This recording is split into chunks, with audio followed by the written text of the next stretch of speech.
Hello there, I'm Kafi Khan and welcome back to my Android tutorials. In today's video, we will be talking about floating action button. So what is it? It is a circular view floating above the user interface and can be used to trigger some positive actions. And when I say positive, I mean share or create, etc. etc. It's available in two sizes, normal and mini.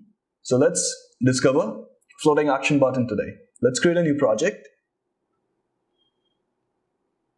Let's call our project floating action button or fab tutorial. So let's call it fab tutorial. Let's hit the next button. Again, we're going to keep our minimum SDK as 15. Why? So that we can run our application on almost 100% of the devices running Android in the world. Let's hit the next button. Let's start with an empty activity. And let's call our first activity as main activity. Well, Android Studio is building our project, so let's wait. Well, our project's built and we're ready to go. And to use the floating action button, we need to add a dependency in the Gradle. So let's do that first. So coming to Gradle, application Gradle, let's add the dependency here. So implementation com.android.support design and the version, which is 26.1.0. Let's sync the Gradle. Well, the Gradle is synced and we're ready to use a floating action button. So let's close this and let's close this file. Moving on to the layout file, which is activity main.xml. The floating action button needs to be enclosed in a coordinator layout. So let's do that. So let's just get rid of this constraint layout and add a coordinator layout. Okay. Let's add a floating action button. So floating action button with wrap content, height wrap content. Let's provide it with an icon. So SRC, we need a drawable. So let's create one. So project, resources, right click, new and vector asset. Let's click on this icon button and let's just use add icon. Okay, let's rename it and let's hit the next button and just create it. Well, our drawable is ready to use, so let's just use it here. So it was IC add. Well, we've got our icon here, so let's just have a preview. Okay, let's bring it here. So as you can see, it's on the top left corner. So let's bring it to the bottom. So layout gravity, bottom and end.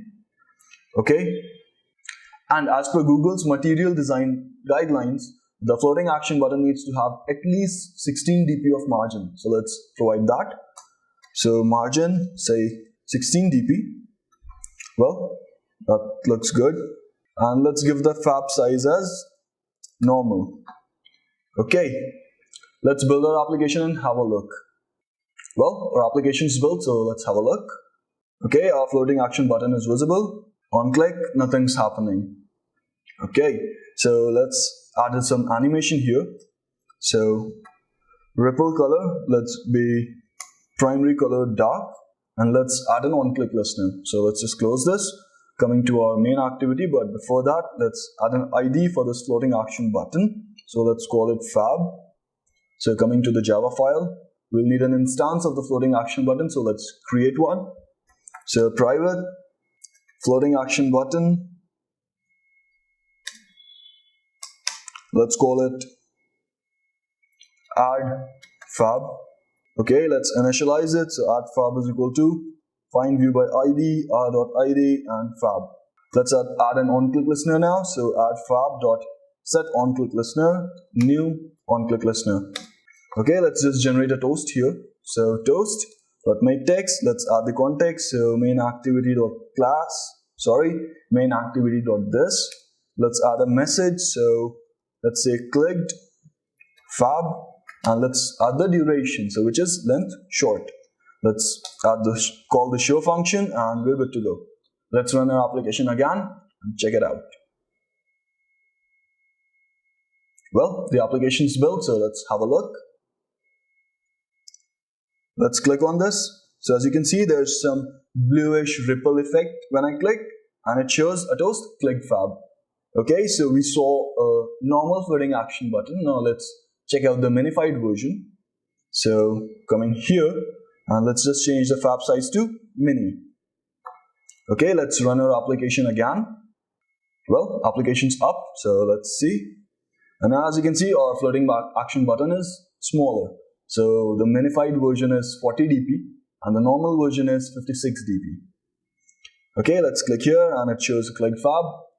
Well, that's all for floating action button, guys. If you have any doubts, any queries so far, feel free to drop a comment and we'll go through it. Bye bye and take care.